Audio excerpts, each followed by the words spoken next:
Olá, tudo bem com vocês? Mais um dia estamos aqui com o coração transbordando de alegria, porque estamos nas considerações finais deste livro. O Deus que destrói sonhos. É um Deus ruim? É um Deus carrasco? Não. É um Pai que nos apresenta, que o Senhor Jesus nos apresentou. É o Pai, como Ele se apresentou para mim e para você. O Pai que ama, mas que coloca limite. Por quê? Porque muitas vezes os nossos sonhos são egoístas.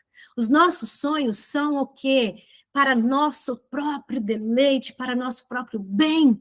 Mas esse Pai que entende, que sabe o nosso futuro, que sabe de tudo, ele vai lá e destrói aquele sonho que para nós parecia ser maravilhoso. E ele faz o quê? Os sonhos dele são maiores. Aí ele fala para mim, para você, olha, minha filha, este sonho aí ia dar mal no final. O meu sonho para você é muito maior. Os meus planos para você é muito maior.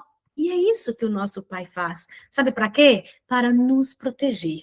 E nós aprendemos as orações, a oração do Pai Nosso, como Jesus ensinou verdadeiramente como é. Está no capítulo anterior. Se você perdeu algum capítulo, vem no YouTube, assista, porque são pequenos capítulos, 6 capítulos apenas, mas que vale a pena.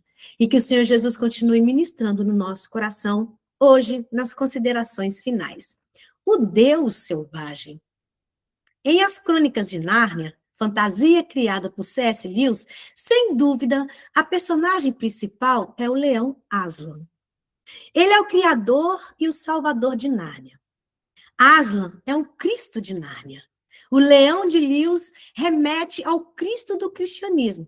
E Aslan tem uma característica interessante que volta e meia aparece ao longo das crônicas. No final do livro O Leão, a Feiticeira e o Guarda-Roupa, podemos ler: justamente quando a alegria estava no auge, Aslan desapareceu sem ninguém perceber. Quando souberam disso, os reis e as rainhas não fizeram comentários. O senhor Castor já tinha avisado. E ele há de vir e há de ir-se. Num dia poderão vê-lo, no outro não. Não gosta que o prendam. E, naturalmente, há outros países que o preocupam. Mas não faz mal. Ele virá muitas vezes. O importante é não pressioná-lo, porque, como sabem, ele é selvagem. Não se trata de um leão domesticado. Nas histórias de Lewis, as personagens aprendem que Aslan não existe para atender seus caprichos e vontades. Ele faz o que quer. Elas entendem ao longo das histórias que o Salvador não pode ser domesticado, pois é selvagem. Contudo, sabem que ele é bom. Penso que C.S. Lewis queria nos ensinar isso. Nós também não podemos domesticar Deus. Jamais. Não devemos ficar dizendo o que e quando ele deve fazer as coisas, pois ele faz quando ele apraz. Claro que isso não anula as nossas orações de jeito nenhum, mas como já disse acima, oração não é encantamento. É um coração de joelhos submetendo-se ao bondoso Pai. Deus conhece nossa história e sim, tem vontade de nos abençoar, tem vontade de abençoar seus filhos, mas ele não cai em nossos jogos de manipulação e não permite que seu nome seja usado para o nosso próprio benefício. Aprendemos isso com a revelação do nome de Deus a Moisés. E posteriormente, com o terceiro mandamento, vários nomes são atribuídos a Deus ao longo do Antigo Testamento, mas o revelado a Moisés tem algo de especial, pois, mais do que revelar algo sobre a pessoa de Deus, ele carrega uma dádiva, a presença constante de Deus. O nome Yahvé assemelha-se à expressão eu sou. Em hebraico, Êxodo 3,14, ou seja, relaciona-se com o verbo ser, que em hebraico não significa simplesmente existir, mas antes estar ativamente presente. Ativamente presente. Esse é o nosso Deus que se revelou para Moisés. Tem o sentido de uma presença relacional e atuante. Aponta para um Deus que intervém que é pessoal, relacional e vivo. Segundo a ótima pesquisa que meu amigo André fez em seu livro Aqueles da Bíblia, a melhor história de Israel que já li, os povos antigos, como os egípcios, por exemplo, acreditavam que havia um nome secreto dos deuses, que, se descoberto, poderia ser utilizado em rituais, como magia, com intenções maldosas e obscuras. Com Yahvé, porém, é diferente. Ele revela seu nome para Moisés. E com a revelação vem a dádiva da sua presença atuante e constante. Ele também permite que seu nome seja invocado. Contudo, proíbe que seja usado em vão, isto é, de forma frívola. Em maldições, falsidades. Veja o que diz um estudioso do Antigo Testamento. Envolver-se com o nome de Deus em falsidades é proclamar algo falso em nome de Deus. A igreja que anuncia uma teologia falsa é culpada de violar esse mandamento, pois associa o nome de Deus a um ensino falso. Alguns pregadores usam o nome de Deus para enriquecer, fingindo ministrar ao povo de Deus, quando na verdade estão expoliando. Outros cristãos usam o nome de Deus para levar adiante seus projetos pessoais, afirmando que tiveram visões e receberam orientação da parte de Deus, quando isso não aconteceu. Todos são exemplos práticos de violações do terceiro mandamento. Esse é o Deus que destrói sonhos. O Deus que zela pelo seu nome e pelo seu povo, que não se agrada de estar envolvido em projetos humanos de poder e de ambições. Um Deus que espera obediência e reverência. Um Deus que deve ser temido. Nossa geração fala muito de paixão e intimidade com Deus. Contudo, trata-se de uma relação não mediada pela palavra, mas pelos sentimentos. Durante o tempo que tirei para fazer a pesquisa para este livro, percebi muita gente chorando e chamando Deus de papai na hora do louvor, além de várias pregações emotivas. No entanto, me pareceu faltar uma ideia do papel da igreja na missão de Deus, derivado talvez de pouco entendimento sobre a Bíblia. Para ilustrar bem esse ponto, cito um triste testemunho que vi em um talk show do SBT. Naquele episódio do programa estava um jovem pregador que roda o Brasil contando o seu testemunho. Em determinado momento da entrevista, o apresentador fez uma referência ao texto de Paulo, 1 Coríntios 13. E o jovem pregador não fazia ideia o que dizia aquele capítulo. Estamos falando de um texto quase tão conhecido quanto o Salmo 23, e que já foi tema de poemas e canções. Perceba, eu não duvido de que aquele pregador tenha tido um encontro com Jesus e que o ama profundamente. Mas me questiono quanto ao que ele prega, Brasil afora. Suas pregações são baseadas só no seu testemunho de conversão, que é relevante apenas porque ele trabalhou como apresentador de televisão e já foi famoso. Essa intimidade, testemunhada por muitos pregadores e cantores, se revela rasa demais. Mostra uma relação sem compromisso com a falsa paixão. Eu digo falsa paixão por não representar um ajuste real com Deus e sua obra. Na Bíblia, paixão não tem muito a ver com o nosso sentimento romântico moderno. Ou seja, eu vou na igreja para sentir Deus. Eu vou ouvir aquele louvor para ver se eu me comovo. Não, não é isso. Não é sentimento romântico. É nós estarmos alinhadas com a Bíblia na nossa casa, na rua, em todos os lugares. Em todos os lugares. É alguém falar com você, 1 Coríntios 13, é o que Paulo escreveu sobre o amor. Sobre o amor. Aliás, não existe mandamento de nos apaixonarmos por Jesus. Se quisermos falar de paixão, que falemos a partir do exemplo de Cristo. Qual o nome da sexta-feira em que Jesus foi crucificado? Sexta-feira da Paixão, certo? Aqui, paixão está ligada à obediência e ao sofrimento. Então, aqueles que se dizem apaixonados por Jesus devem ter a paixão de Cristo. E obediência, ainda que vem o sofrimento. Ser biblicamente apaixonado por Deus é cumprir seus mandamentos. Mas como obedecerei aquilo que eu não conheço? Jesus é enfático. Por que vocês me chamam Senhor, Senhor, se não fazem o que eu vos digo? Lucas 6,46. Logo depois dessa cajadada, ele conta a parábola dos dois fundamentos ou dos dois construtores. Na passagem, o homem que ergueu sua casa firmada sobre a rocha é o prudente, enquanto aquele que construiu sobre a areia é o insensato. Joshua atentou para o fato de que o construtor insensato só descobriu sua imprudência quando vieram as águas e derrubaram a casa. Durante todo o processo de construção e moradia, ele achou que estava no caminho certo e que tinha feito um bom trabalho, mas acabou traído pela ânsia de ter menos tempo.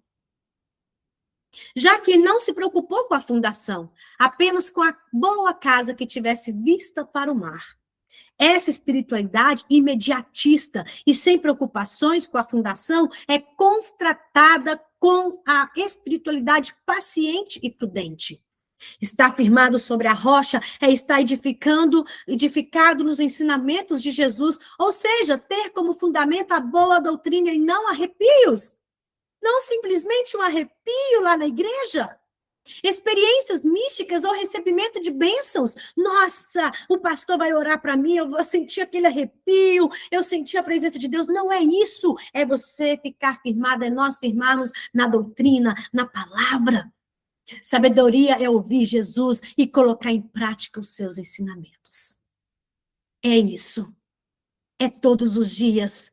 É o feijão com arroz. É todos os dias ler a Bíblia, ter a devoção, buscar o Senhor, orar, jejuar, buscar a Deus de verdade. Na mentalidade bíblica, ter o conhecimento e não o praticar é insensatez. Como podemos ler na parábola, o construtor que teve a casa destruída pelas águas também ouviu os ensinamentos, mas não praticou. Ele, quem sabe, estava mais preocupado com seus sonhos e projetos do que com a missão. Não permitiu Deus destruir seus sonhos e isso levou à ruína. Ter as nossas emoções mobilizadas pela presença de Deus em um momento de oração ou louvor comunitário é muito bom. Ser agraciado com um milagre ou uma oração atendida é motivo de grande alegria, sim. Porém, ser um cristão espiritual vai além disso e requer preparo, os fundamentos e um conhecimento doutrinário sólido. Penso que começa a ficar claro que para um discípulo de Jesus não tem essa de viva seus sonhos. Pense grande e coisas do gênero. O verdadeiro discípulo, o verdadeiro discípulo assume o compromisso com Deus que implica em negar sua vontade para viver a vontade de Deus. Olha que incrível. Olha que incrível que Deus está falando para mim e para você. Olha que o Senhor está ministrando no nosso coração hoje. Não devemos construir a nossa casa sobre a areia. É mais rápido. É mais rápido. Às vezes gasta até menos material. Por quê? Porque não vai fazer aquela fundação. Mas, quando vem a chuva, ela desaba. Nós, que conhecemos o Senhor mais profundo agora, vamos cada dia afirmar nos passos do Senhor. O discípulo verdadeiro assume um compromisso com Deus que implica em negar a sua vontade para viver a vontade dele. Não é fácil, mas ele vai gastar a vida tentando. Afinal, o evangelho o constrange a isso. É sempre importante lembrar que somos alunos nessa escola de Cristo. Mesmo os discípulos que andaram com Jesus e viram todos os milagres da sua obra, tiveram fraquezas e nem sempre acertaram. Pedro, por exemplo, agiu de forma hipócrita, sendo censurado por Paulo, o qual, aliás, admitiu ser o maior dos pecadores. Então, nunca se esqueça dessa nossa condição de aprendiz e saiba que Deus não desampara um coração arrependido.